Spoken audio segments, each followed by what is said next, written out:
चांदनी रात थी। जंगल के किनारे एक छोटी सी बस्ती में आयरा 18 साल की मासूम लड़की तालाब के पास अकेली बैठी थी। हर रात जैसे कोई उससे देख रहा हो, लेकिन आज कुछ अलग था। उसने पानी में झांका तो एक सांप उससे टक रहा था, लेकिन उसकी आंखों में नफरत नहीं, एक दर्द था, जैसे वो कुछ कहना चाहता हो। अगले कुछ दिनों तक आयरा हर रात उस तालाब के पास जाती रही। वो सांप हर रोज आता, चुपचाप उसके पास रहता।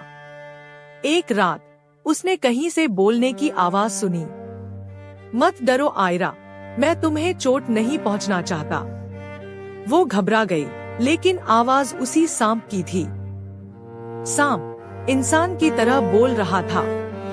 आयरा ने पूछा, तुम कौन हो?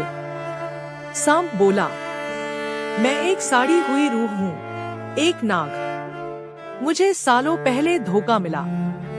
एक इंसान लड़की से प्यार किया और उसने मुझे जला दिया। अब सिर्फ एक दिल चाहिए जो सच्चा हो। तुम्हारा दिल मुझे जीवन दे सकता है। आयरा और नाग के बीच दोस्ती हो गई। हर रात दोनों एक दूसरे से बात करते, ख्वाब बनते। आयरा को कब समझ नहीं आया कि वो एक सांप से मोहब्बत कर बैठी। उसका प्यार रूह से था, शक्ल से नहीं।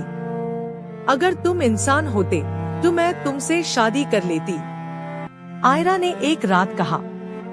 सांप ने बस आंखों में आंसू लेकर देखा। एक रात आयरा गायब हो गई।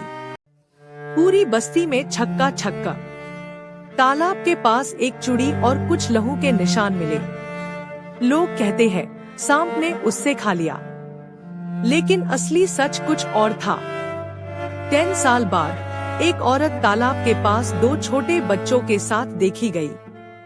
उसके साथ एक हैंडसम आदमी था। उसकी आंखें वैसी ही चमकती थी जैसे वो सांप की थी। वो आयरा थी। नाग ने प्यार के बदले इंसानी रूप पा लिया, लेकिन दुनिया के लिए वो हमेशा एक सांप ही रहा।